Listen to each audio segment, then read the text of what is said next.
तो आज हम पढ़ने वाले हैं एक ऐसे टॉपिक को जिसका नाम है प्लेसेंटा और एक क्लास 10 का टॉपिक है। चैप्टर का नाम है रिप्रोडक्शन इन ऑर्गेनिज्म का। प्लेसेंटा एक ऐसा टॉपिक है जो बच्चे इसमें थोड़े से माइन्यूटली डिस्टर्ब होते हैं। अगर क्लास 10th में बोर्ड में ये आया तो हम उसमें क्या करेंगे और क्या लिखेंगे, तो चलिए उसी के बारे में आज हम जानकारी लेने वाले हैं। तो अगर आपसे प्लेसेंटा पूछा जाएगा तो इतना बड़ा ये टॉपिक नहीं है। इसकी बोर्ड में आने की रेटिंग जो है डबल स्टार रेटिंग की है, तो इससे ज्यादा बड़ी बड़ी टॉपिक ये और भी है, लेकिन हमें प्लेसेंटा बताना होगा। प्लेसेंटा एक ऐसा स्ट्रक्चर है जिसमें बेबी का, आपका, हमारा, सबका ग्रोथ और डेवलपमेंट होता है 9th मंथ तक, जब तक हम मां के गर्भ में रहते हैं। तो इस बात को आप लेके चलेंगे कि आपको समझना होगा कि जो प्लेसेंटा होता है ये हमारे ग्रोथ और डेवलपमेंट कराने के लिए जो 9th मंथ तक हमारा गेस्टेशन पीरियड होता है, जायगोट से लेके पूरा इन्फेंट तक जो बनता है बच्चा, उसे क्या बोलते हैं, गेस्टेशन पीरियड बोलते हैं, राइट।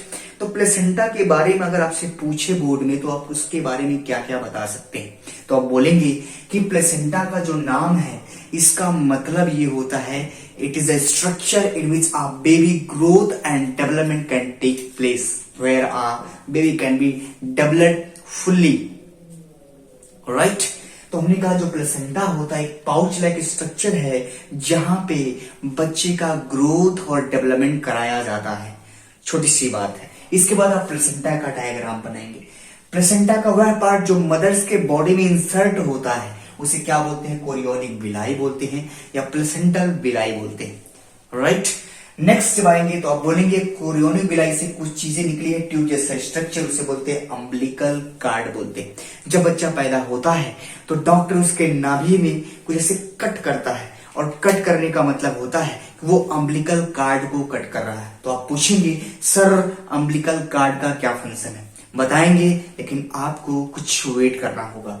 दूसरी बात, ये पूरा आपका प्लेसेंटा है और प्लेसेंटा ये है, प्लेसेंटा क्या करता है, अम्बिलिकल कार्ड क्या करता है, उनका जो फंक्शन है ये इंटरचेंजेबली है उसमें। तो आपको एक अगर याद हो तो आप आसानी से कह सकते हैं कि ये जो फंक्शन है किसका है, प्लेसेंटा का है। तो हम कह सकते हैं कि जो प्लेसेंटा होता है वो मदर्स के बॉडी से। दूसरी बात आप याद रखेंगे एक बात कि मदर का जो ब्लड होता है, मदर का जो ब्लड होता है वो बच्चे के ब्लड से मिलता नहीं है।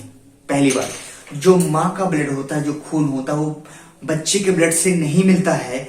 माँ के ब्लड से जो इंपॉर्टेंट चीजें होती हैं वो बच्चे के ब्लड में कैसे आती हैं, एक्सचेंज के जरिए आती हैं। दोनों का ब्लड कभी मिलने वाला नहीं होता है। अगर मिल जाता तो खून का थक्का जम जाता, क्योंकि उनके बीच में एंटीजन और एंटीबॉडी का क्या होता है, इंटरेक्शन होता है। अगर ब्लड ट्रांसफ्यूजन आपने पढ़ा है तो समझ में आया ना। तो एक बात कि माँ का ब्लड और बच्चे का ब्लड एक दूसरे से मिलता नहीं है, उनके बीच में सिर्फ एक्सचेंज होता है। अगर ब्लड मिल जाएगा तो बच्चे के अंदर और माँ के अंदर क्या वो खून का थक्का जम जाएगा, बच्चे का अल्टीमेटली डेथ हो जाएगा। समझ में आया, चलिए।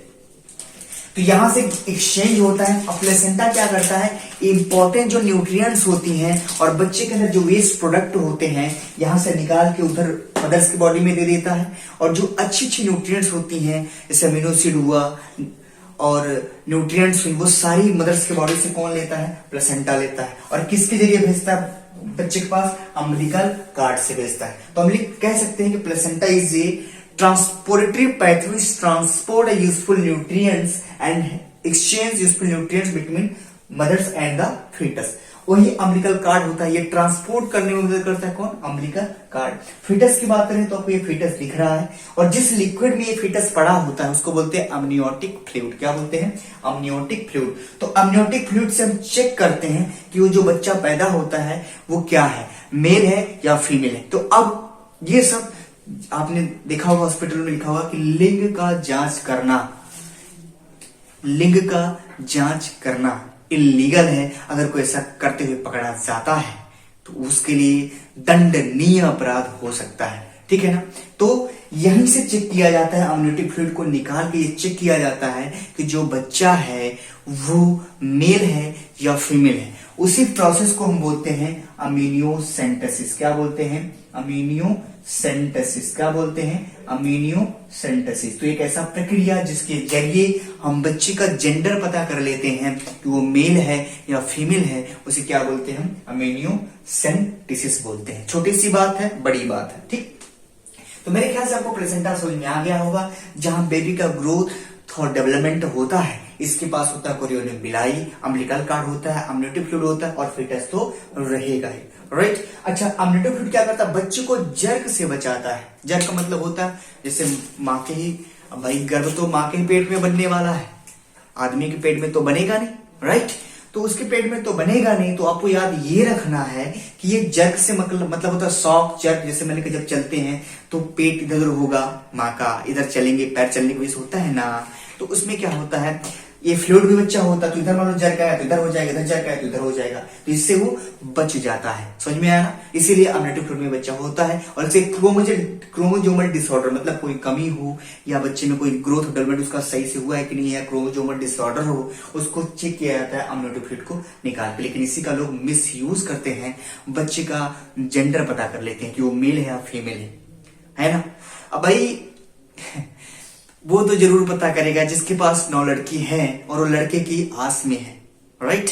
तो ऐसा नहीं है, आपके पास लड़की ही है तो कोई बात नहीं, वो भी शेर है, बस आपका देखने का नजरिया बदलना चाहिए। इसलिए कहते हैं कि गर्ल चाइल्ड को सेव करें, और गर्ल्स चाइल्ड का आपके पास अगर एक लड़की है, लड़का नहीं है तो कोई दिक्कत नहीं है, वो भी एक तरह की लड़के के बराबर है, बस अपने नजरिए को बदलिए, क्योंकि लड़कियां जो हैं लड़कों के बराबर काम कर रही हैं। तो इसलिए स्टॉप करिए फीमेल फर्टिसाइड को, ऐसा मत सोचिए, अपने दिमाग को सुंदर बनाइए, अच्छी सोच रखिए। और ये टॉपिक मेरे ख्याल से आपको समझ में आया होगा, तो हंसते रहिए, मुस्कुराते रहिए और पढ़ते रहिए। मिलते हैं नेक्स्ट लेक्चर में। और एक बात और कि अगर आपको क्लास 10th के बायोलॉजी लेक्चर में या टॉपिक में या चैप्टर में कोई ऐसी टॉपिक है जो आपको समझ में नहीं आती है, तो कमेंट बॉक्स में आप बता सकते हैं कि सर मुझे टॉपिक बिल्कुल भी नहीं समझ में आई है, और उसी पे मैं वीडियो बनाऊंगा और आपको अच्छे से समझाऊंगा।